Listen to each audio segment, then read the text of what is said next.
ಆತ್ಮೀಯ ವಿದ್ಯಾರ್ಥಿಗಳೇ ನಮಸ್ತೆ. ಇಂದು ಕ್ರಿಯೇಟಿವ್ ಸ್ಟಡಿ ಸರ್ಕಲಲ್ಲಿ ಕ್ರಿಯೇಟಿವ್ ಸ್ಟ್ರಾಟಜಿಗೆ ಸಂಬಂಧಪಟ್ಟಿರ್ತಕ್ಕಂಥ ಒಂದು ಇಂಪಾರ್ಟೆಂಟ್ ಮಾಹಿತಿಯನ್ನು ನಾನು ನಿಮ್ಮ ಜೊತೆಯಲ್ಲಿ ತೆಗೆದುಕೊಂಡು ಬಂದಿದ್ದು, ಮುಂಬರ್ತಕ್ಕಂಥ ಎಲ್ಲ ಕೇಂದ್ರ ಮತ್ತು ರಾಜ್ಯ ಸರ್ಕಾರದ ಎಕ್ಸಾಮ್ಗಳಿಗೆ 2027 ಜನಗಣತಿ ಕುರಿತು ಪ್ರಶ್ನೆಗಳು ಬರುವಂಥ ಚಾನ್ಸ್ ಇರ್ತದೆ. ಇಲ್ಲಿ ಮೋಸ್ಟ್ ಇಂಪಾರ್ಟೆಂಟ್ ಆಗಿರ್ತಕ್ಕಂಥ ಕ್ವಶನ್ಗಳನ್ನು ಡಿಸ್ಕಷನ್ ಮಾಡಲಾಗ್ತಾ ಇದ್ದು, ಮುಂಬರುವ railway, SSC, banking, police, PSI, KS ಎಕ್ಸಾಮ್ಗಳಿಗೆ ಇದು ಭಾಳಷ್ಟು ಯೂಸ್ಫುಲ್ ಆಗಿದೆ. ಇಲ್ಲಿ ಮೊದಲನೇದಾಗಿ ಒಂದು ಕ್ವಶನನ್ನು ನೋಡೋಣ. ಭಾರತ ಜನಗಣತಿಯನ್ನು ನಡೆಸಲು ಯಾವ ಸಚಿವಾಲಯ ಪ್ರಾಥಮಿಕವಾಗಿ ಜವಾಬ್ದಾರವಾಗಿದೆ?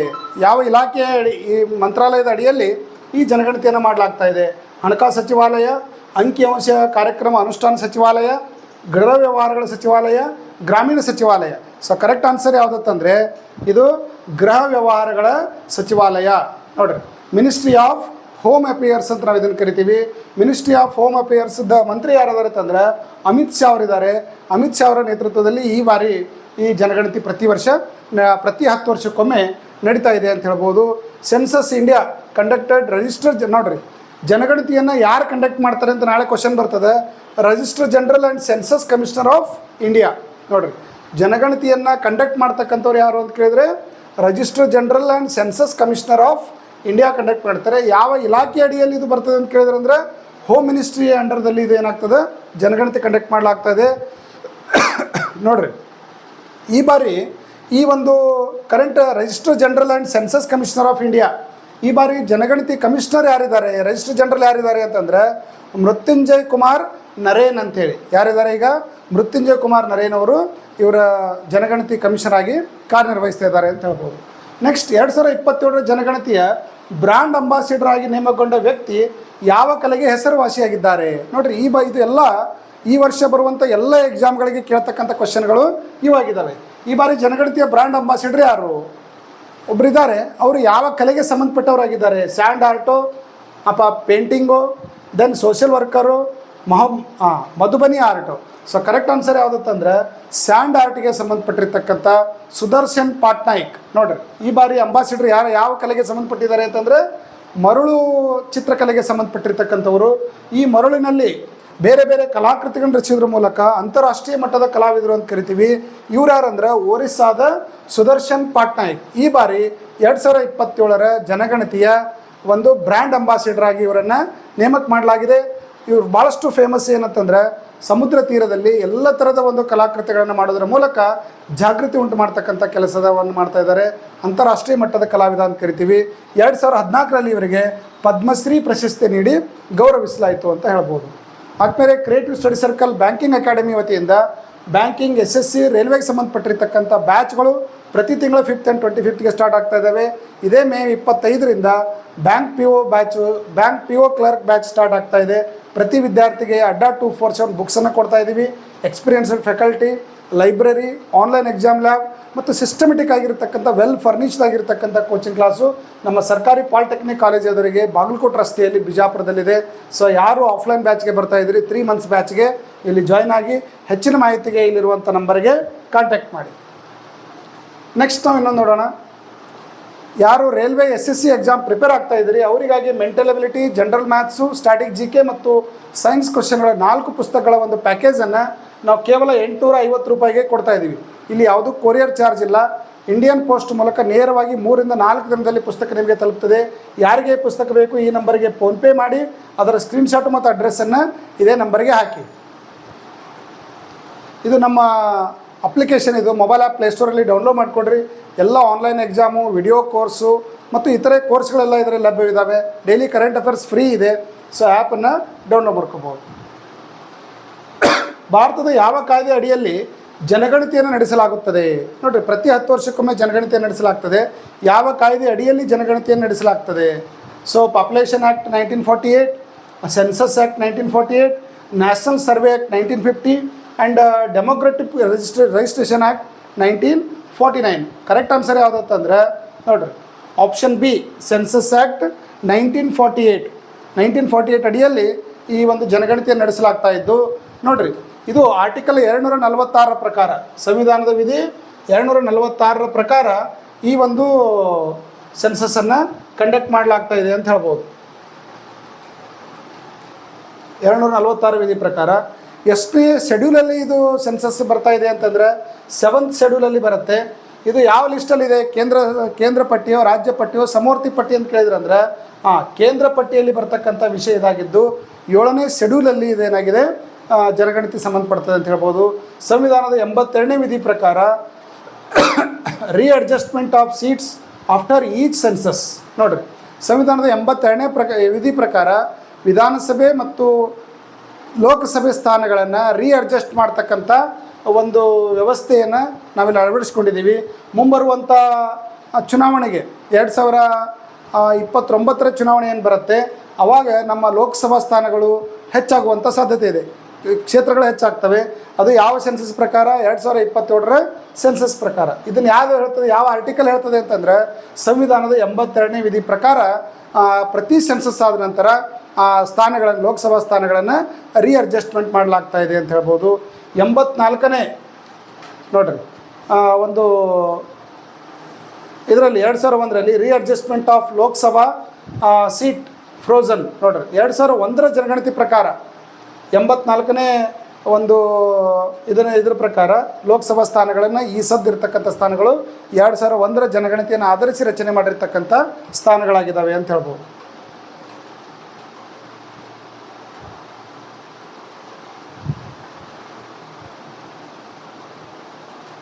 ನೆಕ್ಸ್ಟ್, ಭಾರತದಲ್ಲಿ 2027 ಜನಗಣತಿಯನ್ನು ಪ್ರಾಥಮಿಕವಾಗಿ ಯಾವ ವಿಧಾನದ ಮೂಲಕ ನಡೆಸಲು ಉದ್ದೇಶಿಸಲಾಗಿದೆ? ಈ ಬಾರಿ ಜನಗಣತಿ ವಿಶೇಷ ಇದೆ. Only offline survey, then only satellites mapping, then digital and self enrolment mode and telephone interview only ಅಂತಿದೆ. ಸೊ ಕರೆಕ್ಟ್ ಆನ್ಸರ್ ಯಾವುದಂತಂದ್ರೆ digital and self enumeration mode ಅಂತ ನಾವು ಇದನ್ನು ಕರಿತೀವಿ. ಸೊ ಈ ಬಾರಿ ವಿಶಿಷ್ಟವಾಗಿರ್ತಕ್ಕಂಥ ಜನಗಣತಿ ಕಾರ್ಯಕ್ರಮ ನಡೀತಾ ಇದೆ. ಡಿಜಿಟಲ್ ಆ್ಯಂಡ್ ಸೆಲ್ಫ್ ಎನಾಮಿನೇಷನ್ ಮೋಡ್ ಮೂಲಕ ನಾವೇ ನಮ್ಮ ಮಾಹಿತಿಯನ್ನು ಕೊಡ್ಬೋದು. ಮನೆಗೆ ಬಂದು ಮೊಬೈಲ್ ಮೂಲಕ ಡಿಜಿಟಲ್ ಆಗಿ ನಿಮ್ಮ ಮಾಹಿತಿಯನ್ನು ಕಲೆಕ್ಟ್ ಮಾಡ್ತಾರೆ ಅಂತ ಹೇಳ್ಬೋದು. ಸೊ 2027ರ ಜನಗಣತಿ ಸೆಲ್ಫ್ ಎನಾಮಿನೇಷನ್ ಆಗಿದ್ದು ಪ್ರತಿಯೊಬ್ಬರು ತಮ್ಮ ಒಂದು ಜನಗಣತಿ ಮಾಹಿತಿಯನ್ನು ಮೊಬೈಲ್ ಮೂಲಕ ತಾವು ಮಾಡ್ಬೋದು. First ever census conduct digitally. ನೋಡಿರಿ, ಇಲ್ಲಿವರೆಗೆ ನಡೆದಿರ್ತಕ್ಕಂಥ ಎಲ್ಲ ಜನಗಣತಿಗಳಲ್ಲಿ ಮೊದಲ ಬಾರಿಗೆ ಡಿಜಿಟಲಿ ಕಂಡಕ್ಟ್ ಮಾಡ್ತಕ್ಕಂಥ ಜನಗಣತಿ ಇದಾಗಿದ್ದು ಪೋರ್ಟಲ್ ನೋಡಿರಿ SEcensus.gov.in ಈ ವೆಬ್ಸೈಟ್ಗೆ ಹೋಗೋದ್ರ ಮೂಲಕ ನಾವು ಪ್ರತಿಯೊಬ್ಬರು ಸ್ವಲ್ಪ ಒಂದು ಎನಾಮಿನೇಷನನ್ನು ಮಾಡ್ಬೋದು ಅಂತ ಹೇಳ್ಬೋದು. 2027ರ ಜನಗಣತಿಯು ಯಾವ ಜನಗಣತಿ ಎಂದು ನಿರೀಕ್ಷಿಸಲಾಗಿದೆ? ಎಷ್ಟನೇ ಜನಗಣತಿ ಇದು ದೇಶದಲ್ಲಿ? 14ನೇ ಜನಗಣತಿ, 15ನೇ ಜನಗಣತಿ, 16ನೇ ಜನಗಣತಿ, 17ನೇ ಜನಗಣತಿ. ನೋಡಿರಿ, ಈ ಬಾರಿ ನಡೀತಾ ಇರತಕ್ಕಂಥ ಜನಗಣತಿ ಮುಖ್ಯವಾಗಿ 16ನೇ ಜನಗಣತಿ ಅಂತ ನಾವು ಇದು ಕರಿತೀವಿ. ನೋಡಿರಿ, 2027 ಜನಗಣತಿ ಈಗ ನಡೀತಾ ಇರೋದು 16ನೇ ಜನಗಣತಿ. ಯಾವಾಗಿದು? ಸ್ವಾತಂತ್ರ್ಯ ಪೂರ್ವದಿಂದ ಹಿಡಿದು ಒಟ್ಟು ನಮ್ಮ ದೇಶದಲ್ಲಿ ನಡೀತಾ ಇರತಕ್ಕಂಥ ಸ್ವಾತಂತ್ರ್ಯ ಪೂರ್ವದಲ್ಲೇ ಸ್ಟಾರ್ಟ್ ಆಗಿದೆ. ಫಸ್ಟ್ ಜನಗಣತಿ 1872ರಲ್ಲಿ ಈ ಜನಗಣತಿ ಸ್ಟಾರ್ಟ್ ಆಗಿದ್ದು. ಅವಾಗಿನ ವೈಸ್ರಾಯ್ ಯಾರಾಗಿದ್ರು ಅಂದ್ರೆ ಲಾರ್ಡ್ ಮಾಯೋ, ಅವಾಗಿನ ಬ್ರಿಟಿಷ್ ವೈಸ್ರಾಯ್ ಆಗಿದ್ದರು. ಅವ್ರ ನೇತೃತ್ವದಲ್ಲಿ ಮೊದಲ ಬಾರಿಗೆ 1872ರಲ್ಲಿ ಜನಗಣತಿಯನ್ನು ಕಂಡಕ್ಟ್ ಮಾಡಲಾಗಿತ್ತು. ಕೋವಿಡ್-19 ಸಾಂಕ್ರಾಮಿಕ ರೋಗದಿಂದಾಗಿ ಯಾವ ಜನಗಣತಿಯನ್ನು ಮುಂದೂಡಲಾಯಿತು? ನೋಡ್ರಿ, ಈಗಾಗಲೇ ಪ್ರತಿ 10 ವರ್ಷಕ್ಕೊಮ್ಮೆ ಜನಗಣತಿ ಆಗಿದೆ ಅಂತ ಹೇಳ್ತೀವಿ. 2001ರಲ್ಲಿ ಆಗಿತ್ತು, 2001ರಲ್ಲಿ ಆಗ 2011ರಲ್ಲಿ ಆಗಿತ್ತು, 2011ರಲ್ಲಿ ಆದ ನಂತರ 2021ರಲ್ಲಿ ಆಗಬೇಕಾಗಿತ್ತು. ಆದರೆ ಕೋವಿಡ್ ಸಂದರ್ಭ ಬಂದಿದ್ದರಿಂದಾಗಿ ಜನಗಣತಿಯನ್ನು ಮುಂದೆ ಹಾಕ್ತಾ ಹೋಯಿತು. ಮುಂದೆ ಲೋಕಸಭಾ ಎಲೆಕ್ಷನ್ ಬಂತು, ಮತ್ತೆ ಮುಂದೆ ಹಾಕಲಾಯಿತು. ಸೊ ಇದರ ಕರೆಕ್ಟ್ ಆನ್ಸರ್ ಯಾವುದು? 91ನೇ ಜನಗಣತಿನೋ, 2001ರ ಜನಗಣತಿನೋ, 2011ರ ಜನಗಣತಿನೋ, 2021ರ ಜನಗಣತಿನೋ? ಕೋವಿಡ್-19 ಸಾಂಕ್ರಾಮಿಕದಿಂದಾಗಿ ಮುಂದೂಡಲಾಗಿರ್ತಕ್ಕಂಥ ಜನಗಣತಿ ಯಾವುದು ಅಂತ ಕೇಳಿದ್ರಂದ್ರೆ 2021ನೇ ಸಾಲಿನ ಜನಗಣತಿ ಅಂತ ನಾವು ಇದನ್ನು ಗುರುತಿಸ್ಬೋದು. 2027ರ ಜನಗಣತಿ ಸ್ವತಂತ್ರ ಭಾರತದ ಯಾವ ಜನಗಣತಿ ಎಂದು ಕರೆಯಲಾಗಿದೆ? ನೋಡಿರಿ, ಇಲ್ಲಿವರೆಗೆ ನಾವು ಬ್ರಿಟಿಷ್ ಕಾಲದಿಂದ ನೋಡಿದಾಗ, ಸ್ವಾತಂತ್ರ್ಯ ಪೂರ್ವದಿಂದ ನೋಡಿದಾಗ 16ನೇ ಜನಗಣತಿ. ಸ್ವಾತಂತ್ರ್ಯ ನಂತರ ಎಷ್ಟನೇ ಜನಗಣತಿ ಅಂತ ನಾಳೆ ಒಂದು ಕ್ವಶನ್ ಬರ್ತದೆ. 8th, 7th, 6th, 5th. So correct answer ಯಾವುದಂತಂದ್ರೆ ಈಗ ನಡೆದಿರ್ತಕ್ಕಂಥ ಜನಗಣತಿ ಸ್ವಾತಂತ್ರ್ಯ ನಂತರ 8ನೇ ಜನಗಣತಿ, ಸ್ವಾತಂತ್ರ್ಯ ಪೂರ್ವದಿಂದ ಹಿಡಿದ್ರೆ 16ನೇ ಜನಗಣತಿ ಇದಾಗಿದೆ ಅಂತ ಹೇಳ್ಬೋದು. ಆಫ್ಟರ್ ಇಂಡಿಪೆಂಡೆನ್ಸ್ ಫಸ್ಟ್ ಏನಂತಂದ್ರೆ 1951ರಲ್ಲಿ ಸ್ವಾತಂತ್ರ್ಯ ನಂತರ ಮೊದಲ ಜನಗಣತಿ ನಡೆದಿದ್ದು. ಏಟ್ರಿ, ಪ್ರತಿ 10 ವರ್ಷಕ್ಕೊಮ್ಮೆ ಜನಗಣತಿಯನ್ನು ಕಂಡಕ್ಟ್ ಮಾಡಲಾಗ್ತಾ ಇದೆ ಅಂತ ಹೇಳ್ಬೋದು. ಭಾರತದಲ್ಲಿ 2027 ಜನಗಣತಿಯನ್ನು ಎಷ್ಟು ಹಂತಗಳಲ್ಲಿ ನಡೆಸಲು ಉದ್ದೇಶಿಸಲಾಗಿದೆ? 1 phase, 2 phase, 3 phase, 4 phase. So correct answer ಯಾವುದಂತಂದ್ರೆ ಈ ಬಾರಿ ಜನಗಣತಿಯನ್ನು 2 ಹಂತಗಳಲ್ಲಿ ನಡೆಸಲಿಕ್ಕೆ ಉದ್ದೇಶಿಸಲಾಗಿದೆ ಅಂತ ನಾವು ಇದನ್ನು ಹೇಳ್ತೀವಿ.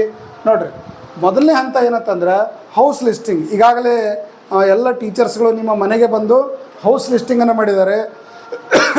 ನಿಮ್ಮ ಮನೆಯ ಒಂದು ಮಾಹಿತಿಯನ್ನು ಕಲೆಕ್ಟ್ ಮಾಡಿದ್ದಾರೆ, ಮ್ಯಾಪಿಂಗ್ ಮಾಡಿದ್ದಾರೆ, ಜೊತೆಗೆ ಮನೆಯ ಬಗ್ಗೆ ಸಂಪೂರ್ಣವಾಗಿರ್ತಕ್ಕಂಥ ಮಾಹಿತಿಯನ್ನು ಕಲೆಕ್ಟ್ ಮಾಡಿದ್ದಾರೆ.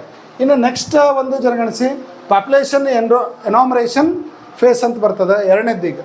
ಈಗ ಮೊದಲು ನಡೆದಿದ್ದು ಮನೆಗಣತಿ, ಈಗ ನೆಕ್ಸ್ಟ್ ನಡೀತಾ ಇರೋದು ಜನಗಣತಿ ಅಂತ ನಡೀತಾ ಇದೆ. 2027ರಲ್ಲಿ ನಮಗೆ ಈ ಜನಗಣತಿ ಸ್ಟಾರ್ಟ್ ಆಗ್ತಾ ಇದೆ.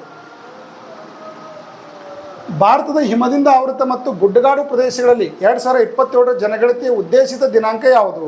ನೋಡ್ರಿ, ಇಡೀ ದೇಶಾದ್ಯಂತ ನಮಗೆ ಜನಗಣತಿ 2027ರಲ್ಲಿ ನಡೆದರೆ ಈ ಗುಡ್ಡಗಾಡು ಪ್ರದೇಶದಲ್ಲಿ ಜನಗಣತಿಯನ್ನು ಬೇರೆ ಡೇಟಲ್ಲಿ ಕಲೆಕ್ಟ್ ಮಾಡ್ತಾ ಇದ್ದಾರೆ.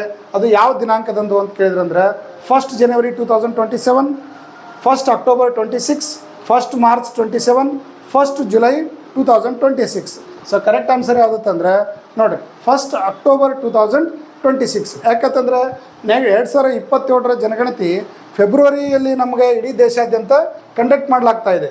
ಬಟ್ ಆ ಟೈಮ್ದಲ್ಲಿ ಫೆಬ್ರವರಿಯಲ್ಲಿ ಈ ಗುಡ್ಡಗಾಡು ಪ್ರದೇಶ ಅಂದರೆ ಜಮ್ಮು ಕಾಶ್ಮೀರ, ಲಡಾಖ್ ಮತ್ತು ಹಿಮಾಚಲ ಪ್ರದೇಶ ಮತ್ತು ಉತ್ತರಾಖಂಡಗಳಲ್ಲಿ ಅತಿ ಹೆಚ್ಚು ಹಿಮ ಬೀಳ್ತಾ ಇರೋದರಿಂದ ಜನಗಣತಿಗೆ ಸೂಕ್ತವಾಗಿರ್ತಕ್ಕಂಥ ಒಂದು ವಾತಾವರಣದಲ್ಲಿ ಇರೋದಿಲ್ಲ, ಜನಸಂಚಾರಕ್ಕೆ ಭಾಳಷ್ಟು ತೊಂದರೆ ಆಗ್ತಾ ಇದೆ. ಹಾಗಾಗಿ ಈ ರಾಜ್ಯಗಳಲ್ಲಿ 4 ರಾಜ್ಯಗಳಲ್ಲಿ ಜನಗಣತಿಯನ್ನು ಅಕ್ಟೋಬರ್ 1, ಇಲ್ಲಿ ಮನೆಗಣತಿ ಅವರು ಈ ಸದ ಮನೆಗಣತಿ ಮಾಡಿದ್ದಾರೆ. ಆದರೆ ನಮ್ಮ ಜನಗಣತಿ ಬೇರೆ ರಾಜ್ಯ, ಇವು 4 ರಾಜ್ಯಗಳನ್ನು ಬಿಟ್ಟು ಬೇರೆ ಕಡೆ ಎಲ್ಲ ಫೆಬ್ರವರಿ 2027ರಲ್ಲಿ ನಡೆದರೆ ಈ 4 ರಾಜ್ಯಗಳಲ್ಲಿ ಮಾತ್ರ ಅಕ್ಟೋಬರ್ 1, 2026ರಂದು ಜನಗಣತಿಯನ್ನು ಕಂಡಕ್ಟ್ ಮಾಡಲಾಗ್ತಾ ಇದೆ. ಬಿಕಾಸ್ ಅಲ್ಲೇನಪ್ಪ ಅಂದ್ರೆ ಸ್ನೋ ಭಾಳಷ್ಟು ಬೀಳ್ತಾ ಇರೋದರಿಂದ ಅದನ್ನು ತಪ್ಪಿಸಲಿಕ್ಕೆ ಈ ಒಂದು ಜನಗಣತಿಯನ್ನು ಮಾಡಲಾಗ್ತಾ ಇದೆ ಅಂತ ಹೇಳ್ಬೋದು.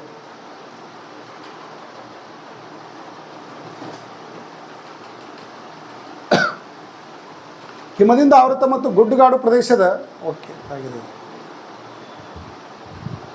2027 ಜನಗಣತಿ ಅಧಿಕೃತ ಮಾಸ್ಕತ್ತಾಗಿ ಪುರುಷ ಎಣಿಕೆದಾರರಾಗಿ ಯಾರನ್ನು ಆಯ್ಕೆ ಮಾಡಲಾಗಿದೆ? ನೋಡಿರಿ, ಇಲ್ಲಿ ಜನಗಣತಿಗೆ ಸಂಬಂಧಪಟ್ಟಿರ್ತಕ್ಕಂಥ 2 ಲೋಗೋವನ್ನು ಬಿಡಲಾಗಿದೆ, 2 ಇಮೇಜ್ಗಳನ್ನು ಬಿಡಲಾಗಿದೆ. ಒಬ್ಬ ಪುರುಷ ಗಣತಿದಾರ, ಇನ್ನೊಂದು ಮಹಿಳಾ ಗಣತಿದಾರ ಚಿತ್ರವನ್ನು ಬಿಡಲಾಗಿದೆ. ಅದಕ್ಕೆ ಹೆಸರು ಕೊಡಲಾಗಿದೆ. ಯಾವ ಹೆಸರನ್ನು ಕೊಡಲಾಗಿದೆ ಪುರುಷನಿಗೆ? ಒಂದು ಚಿತಾ, ಲಾಯನ್, ತೇಜಸ್, ವಿಕಾಸ್.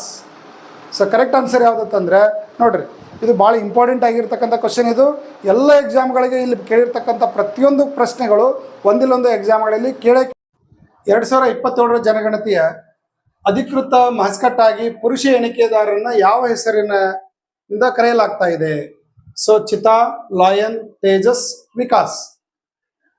ಇಲ್ಲಿ ಎಣಿಕೆದಾರನ ಏನು ಗಣತಿದಾರರು ಬರ್ತಾರೆ, ಒಬ್ಬ ಪುರುಷ ಗಣಿತದಾರರು, ಮಹಿಳಾ ಗಣಿತದಾರರು ಸಿಂಬಾಲನ್ನು ಮಾಡಲಾಗಿದ್ದು ಆ ಒಂದು ಮಸ್ಕತ್ಗೆ ಏನು ಹೆಸರಿಡಲಾಗಿದೆ? ಆನ್ಸರ್ ಏನಂತಂದ್ರೆ ವಿಕಾಸ್ ಅಂತ ಹೇಳಿ. ನೋಡ್ರಿ, ಒಬ್ಬ ಪುರುಷ ಗಣತಿದಾರರು, ಒಬ್ಬರು ಮಹಿಳಾ ಗಣತಿದಾರರು. ಈ 2 ಮಸ್ಕತ್ಗಳನ್ನು ಗೃಹ ಮಂತ್ರಿ ಅಮಿತ್ ಶಾ ಅವರು ಇತ್ತೀಚೆಗೆ ಬಿಡುಗಡೆ ಮಾಡಿದರು. 2027ರ ಜನಗಣತಿಯ ಅಧಿಕೃತ ಮಸ್ಕತ್ಗಳು ಇವಾಗಿದ್ದಾವೆ ಅಂತ ಹೇಳ್ಬೋದು. ಪುರುಷ ಒಂದು ಗಣತಿದಾರನ ಹೆಸರೇನಾಗಿದೆ? ವಿಕಾಸ್ ಅಂತಿದೆ. ಮಹಿಳಾ ಗಣತಿದಾರನ ಹೆಸರನ್ನು ಸಹ ಇಲ್ಲಿ ನೀಡಲಾಗಿದೆ. ಸೊ ಇವರಿಗೆ ಅಂತ ಕರೀತಾರೆ ಅಂದ್ರೆ ಪ್ರಗತಿ ಅಂತ ಕರೆಯಲಾಗ್ತದೆ. ಈ ಮಸ್ಕತ್ನ ಹೆಸರೇನಂತಂದ್ರೆ ಪ್ರಗತಿ. ಪುರುಷ ಗಣತಿದಾರರ ಒಂದು ಎನಾಮರೇಟರ್ ಹೆಸರು ಏನಂತಂದ್ರೆ ವಿಕಾಸ್ ಅಂತೇಳಿ ಇದನ್ನ ಗುರುತಿಸಲಾಗಿದೆ. 2027ರ ಜನಗಣತಿಯ ಮುಖ್ಯ ಧ್ಯೇಯ ವಾಕ್ಯ ಯಾವುದು? ನೋಡ್ರಿ, public welfare through public participation, our India, one census, digital census, digital India. ಈ 4 ಆಯ್ಕೆಗಳಿದಾವೆ. ಸೊ ಕರೆಕ್ಟ್ ಆನ್ಸರ್ ಏನಂತಂದ್ರೆ public welfare through public participation, ಸಾರ್ವಜನಿಕ ಸಹಭಾಗಿತ್ವದ ಮೂಲಕ ಜನರ ಕಲ್ಯಾಣ ಅಂತಕ್ಕಂಥ ಒಂದು ಥೀಮನ್ನು ಈ ಬಾರಿ ಜನಗಣತಿಯ ಮುಖ್ಯ ಧ್ಯೇಯ ವಾಕ್ಯ ಆಗಿದೆ ಅಂತೇಳಿ ಗುರುತಿಸಬಹುದು. 2027 ಜನಗಣತಿಯಲ್ಲಿ ಹೊಸ ಮಾನದಂಡವಾಗಿ ಏನನ್ನು ಸೇರಿಸಲಾಗಿದೆ? ಒಂದು ಹೊಸ ಅಂಶವನ್ನ ಈ ಬಾರಿ ಜನಗಣತಿಯಲ್ಲಿ ಸೇರಿಸಲಾಗಿದೆ. ಅದು ಯಾವುದು?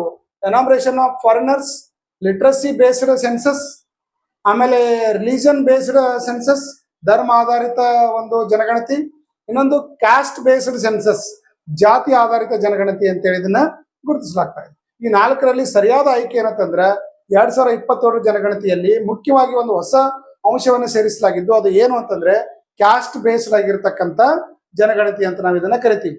ಈ ಬಾರಿ ಫುಲ್ಲಿ ಡಿಜಿಟಲ್ ಆಗಿ ಜನಗಣತಿಯನ್ನು ಮಾಡಲಾಗ್ತಾ ಇದ್ದು ಟೋಟಲ್ 33 ಕ್ವಶನ್ಸ್ಗಳನ್ನು ಇಲ್ಲಿ ಕಂಡಕ್ಟ್ ಮಾಡ್ಲಾಗ್ತಾ ಇದೆ. ದೇಶದ 16 ಭಾಷೆಗಳಲ್ಲಿ ಏನಾಗ್ತದೆ ಅಂದ್ರೆ ಜನಗಣತಿಯನ್ನ ಮಾಡಬಹುದು. ಎಷ್ಟು ಭಾಷೆಗಳಲ್ಲಿ? 16 ಭಾಷೆಗಳಲ್ಲಿ ಜನಗಣತಿಯನ್ನು ಮಾಡಲಾಗ್ತಾ ಇದೆ. ಈ ಬಾರಿ ಜನಗಣತಿ ಕಾಸ್ಟ್ ಬೇಸ್ಡ್ ಆಗಿರ್ತಕ್ಕಂಥ ಜನಗಣತಿ ಆಗಿದೆ ಮತ್ತು ಫುಲ್ಲಿ ಡಿಜಿಟಲಿ ಇರ್ತಕ್ಕಂಥ ಜನಗಣತಿ ಇದಾಗಿದೆ. 2011 ಜನಗಣತಿಯ ಧ್ಯೇಯ ವಾಕ್ಯ ಏನಾಗಿತ್ತು? Public welfare through public participation, 1 our census our future, then digital census digital India. So correct answer ಏನಂತಂದ್ರೆ ಅವರ್ ಸೆನ್ಸಸ್ ಅವರ್ ಫ್ಯೂಚರ್ ಅನ್ನೋದು 2011 ಈ ಹಿಂದೆ ಆಗಿರ್ತಕ್ಕಂಥ ಜನಗಣತಿಯ ಒಂದು ಧ್ಯೇಯ ವಾಕ್ಯವಾಗಿತ್ತು. 15th and 7th after independence. ಯಾವಾಗಿಂದ? 2011 ಜನಗಣತಿ, 15ನೇ ಜನಗಣತಿ ದೇಶದಲ್ಲಿ. ಸ್ವಾತಂತ್ರ್ಯ ನಂತರ 7ನೇ ಜನಗಣತಿ. ಈ ಸದ್ಯ ನಡೀತಾ ಇರತಕ್ಕಂಥ ಜನಗಣತಿ 16ನೇ ಜನಗಣತಿ. ಸ್ವಾತಂತ್ರ್ಯ ನಂತರ 8ನೇ ಜನಗಣತಿ ಇದಾಗಿದೆ ಅಂತ ಹೇಳ್ಬೋದು. Register general and census commissioner ಇದರ ಮುಖ್ಯಸ್ಥರಾಗಿರ್ತಾರ. ಅವಾಗ 2011ರಲ್ಲಿ ಈ ರಜಿಸ್ಟರ್ ಜನರಲ್ ಆಫ್ ಸೆನ್ಸಸ್ ಯಾರಾಗಿದ್ರು ಅಂತಂದ್ರೆ ಚಂದ್ರಮೌಳಿ. ಯಾರು? ಡಾಕ್ಟರ್ ಸಿ ಚಂದ್ರಮೌಳಿ ಅವರು ಇದರ ಕಮಿಷನರ್ ಆಗಿದ್ರು. ಅವಾಗಿನ ಪಾಪ್ಯುಲೇಷನ್ ಎಷ್ಟಾಗಿತ್ತು ನಮ್ಮ ದೇಶದ ಅಂತಂದ್ರೆ 1.2 ಬಿಲಿಯನ್ ಆಗಿತ್ತು. 21 ಬಿಲಿಯನ್ ಆಗಿತ್ತು. 121 ಕೋಟಿ ಜನಸಂಖ್ಯೆ ನಮ್ಮ ದೇಶದಲ್ಲಿ ಇತ್ತು. ಜಗತ್ತಿನ ಒಟ್ಟು ಜನಸಂಖ್ಯೆಯ 17% ಜನಸಂಖ್ಯೆ ಭಾರತ ಜನಸಂಖ್ಯೆ ಆಗಿತ್ತು ಅಂತ ಹೇಳ್ಬೋದು. 2011 ಜನಗಣತಿ ಪ್ರಕಾರ ಈ ಕೆಳಗಿನವುಗಳಲ್ಲಿ ಭಾರತದ ಯಾವ ಕೇಂದ್ರಾಡಳಿತ ಪ್ರದೇಶವು ಪ್ರತಿ ಚದರ ಕಿಲೋಮೀಟರ್ಗೆ ಅತಿ ಕಡಿಮೆ ಜನಸಂಖ್ಯೆ ಮತ್ತು ಜನಸಾಂದ್ರತೆಯನ್ನು ಹೊಂದಿದೆ? ಚಂಡೀಗಢ, ಡೆಲ್ಲಿ, ಜಮ್ಮು ಕಾಶ್ಮೀರ್, ಅಂಡಮಾನ್ ಅಂಡ್ ನಿಕೋಬಾರ್. ಕೇಂದ್ರಾಡಳಿತ ಪ್ರದೇಶ ಒಳಗ ಅತಿ ಕಡಿಮೆ ಜನಸಾಂದ್ರತೆ ಹೊಂದಿರತಕ್ಕಂಥ ಪ್ರದೇಶ ಯಾವುದು? ಸೊ ಕರೆಕ್ಟ್ ಆನ್ಸರ್ ಏನಂತಂದ್ರೆ ಅಂಡಮಾನ್ ಅಂಡ್ ನಿಕೋಬಾರ್. ಅಂಡಮಾನ್ ನಿಕೋಬಾರ್ ಐಲ್ಯಾಂಡು 2011 ಜನಗಣತಿಯಲ್ಲಿ ಅತಿ ಕಡಿಮೆ ಪಾಪ್ಯುಲೇಷನ್ ಡೆನ್ಸಿಟಿ ಅಂದ್ರೆ ಜನಸಾಂದ್ರತೆ ಅಂದ್ರೆ ಏನು? ಪ್ರತಿ ಚದರ ಕಿಲೋಮೀಟರ್ನಲ್ಲಿ ವಾಸಿಸ್ತಕ್ಕಂಥ ಒಟ್ಟು ಜನಸಂಖ್ಯೆ ಏನ್ ಕರಿತೀವಿ ಅಂದ್ರೆ ಜನಸಾಂದ್ರತೆ ಕರಿತೀವಿ. ಅತಿ ಕಡಿಮೆ ಜನಸಾಂದ್ರತೆ ಹೊಂದಿರತಕ್ಕಂಥ ರಾಜ್ಯ ಯಾವ್ದು ಅಂತಂದ್ರೆ ಅರುಣಾಚಲ್ ಪ್ರದೇಶ ಆಗಿತ್ತು. ಅತಿ ಹೈಯೆಸ್ಟ್ ಜನಸಾಂದ್ರತೆ ಹೊಂದಿರತಕ್ಕಂಥ ರಾಜ್ಯ ಯಾವ್ದಾಗಿತ್ತು ಅಂದ್ರೆ ಬಿಹಾರ್ ಆಗಿತ್ತು 2011 ಜನಗಣತಿಯಲ್ಲಿ. ಆಮೇಲೆ ಕೇಂದ್ರಾಡಳಿತ ಪ್ರದೇಶ ಒಳಗ ಅತಿ ಕಡಿಮೆ ಜನಸಾಂದ್ರತೆ ಹೊಂದಿರತಕ್ಕಂಥ ಕೇಂದ್ರಾಡಳಿತ ಪ್ರದೇಶ ಅಂಡಮಾನ್ ನಿಕೋಬಾರ್ ಆದ್ರೆ ಅತಿ ಹೆಚ್ಚು ಜನಸಾಂದ್ರತೆ ಹೊಂದಿರತಕ್ಕಂಥ ರಾಜ್ಯ ಯಾವ್ದಾಗಿತ್ತು ಅಂದ್ರೆ ದೆಹಲಿ ಆಗಿತ್ತು. ನೆಕ್ಸ್ಟ್ 2011 ಜನಗಣತಿ ಪ್ರಕಾರ ಯಾವ ಕೇಂದ್ರಾಡಳಿತ ಪ್ರದೇಶವು ಅತಿ ಕಡಿಮೆ ಸಾಕ್ಷರತೆಯನ್ನ ಹೊಂದಿತ್ತು? ನಾಗಾಲ್ಯಾಂಡ್, ಹರಿಯಾಣ, ಜಮ್ಮು ಕಾಶ್ಮೀರ್ ಅಂಡ್ ದಾದ್ರಾ ಮತ್ತು Nagar Haveli. So correct answer ಯಾವ್ದಂದ್ರೆ ನೋಡ್ರಿ, ದಾದ್ರಾ ಮತ್ತು ನಗರ್ ಹವೇಲಿ ಅತಿ ಕಡಿಮೆ ಸಾಕ್ಷರತೆ ಪ್ರಮಾಣ ಹೊಂದಿರತಕ್ಕಂಥ ಕೇಂದ್ರಾಡಳಿತ ಪ್ರದೇಶ 2011 ಜನಗಣತಿ ಪ್ರಕಾರ.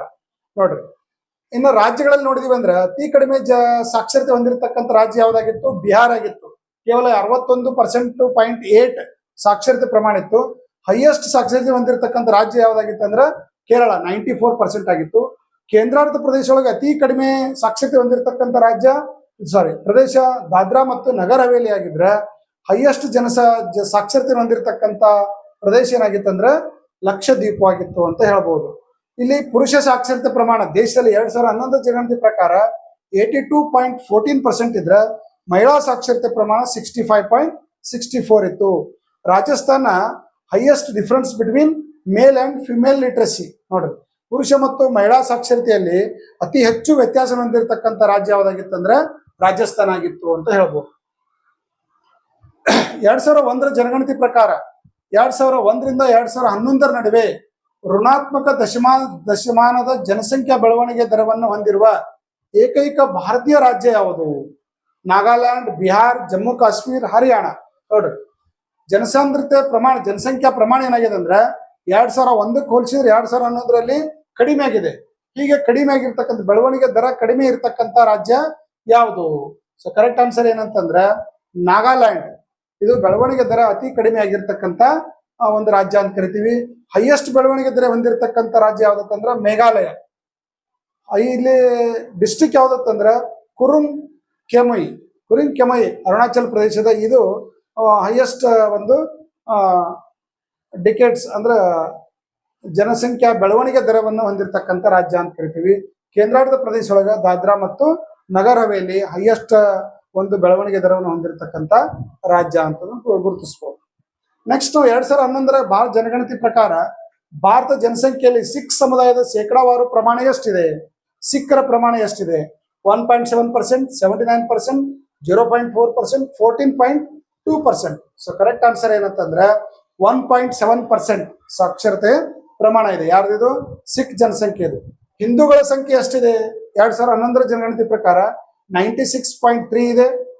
ಆಮೇಲೆ ಸಿಖ್ದು 2.8 ಇದೆ, ಜೈನ್ದು 0.45 ಇದೆ, ಬುದ್ಧಿಸ್ಟ್ದು 0.84 ಕ್ರೋರ್ ಇದೆ, ಕ್ರಿಶ್ಚಿಯನ್ದು 2.78 ಕ್ರೋರ್ ಇದೆ, ಮುಸ್ಲಿಮ್ಸದ್ದು 17.22 ಇದೆ. ಎಲ್ಲ ಜಾತಿಗಳಲ್ಲಿ ಅತಿ ಕಡಿಮೆ ಸಾಕ್ಷರತೆ ಪ್ರಮಾಣ ಹೊಂದಿರತಕ್ಕಂಥ ಜಾತಿ ಯಾವುದಂದ್ರೆ ಮುಸ್ಲಿಮು. ಅತಿ ಹೆಚ್ಚು ಸಾಕ್ಷರತೆ ಪ್ರಮಾಣ ಹೊಂದಿರತಕ್ಕಂಥ ಜಾತಿ ಯಾವುದಂದ್ರೆ ಜೈನ ಸಮುದಾಯ ಅಂತ ನಾವು ಇದನ್ನ ಹೇಳ್ಬೋದು. ಸೊ ಇಲ್ಲಿ population lowest highest union territory ಅಂತ ಇದರಲ್ಲಿ ಗುರುತಿಸಲಾಗಿದೆ. 2011 ಜನಗಣತಿ ಪ್ರಕಾರ ಹೈಯೆಸ್ಟ್ ಪಾಪ್ಯುಲೇಷನ್ ನೋಡ್ರಿ, ಪಾಪ್ಯುಲೇಷನ್ ಲೋವೆಸ್ಟ್ ಇರೋದಲ್ಲಿ ಸಿಕ್ಕಿಂ ಅಲ್ಲಿ, highest population Uttar Pradesh. Highest ಲಿಂಗಾನುಪಾತ ಅಂದ್ರೆ ಏನು? ಪ್ರತಿ 1000 ಪುರುಷರಿಗೆ ಇರತಕ್ಕಂಥ ಮಹಿಳೆಯರ ಸಂಖ್ಯೆ. ಲೋವೆಸ್ಟ್ ಎಲ್ಲಿದೆ? ಹರಿಯಾಣದಲ್ಲಿದೆ. ಹೈಯೆಸ್ಟ್ ಎಲ್ಲಿತ್ತು? ಕೇರಳದಲ್ಲಿತ್ತು ಅಂತ ಹೇಳ್ಬೋದು. ಲಿಟ್ರಸಿ ರೇಟ್ ಅತಿ ಕಡಿಮೆ ಸಾಕ್ಷರತೆ ಬಿಹಾರದಲ್ಲಿದ್ರೆ ಅತಿ ಹೆಚ್ಚು ಸಾಕ್ಷರತೆ ಕೇರಳದಲ್ಲಿತ್ತು. Sex ratio, child sex ratio 0 to 6 years ಒಳಗ ಅತಿ ಕಡಿಮೆ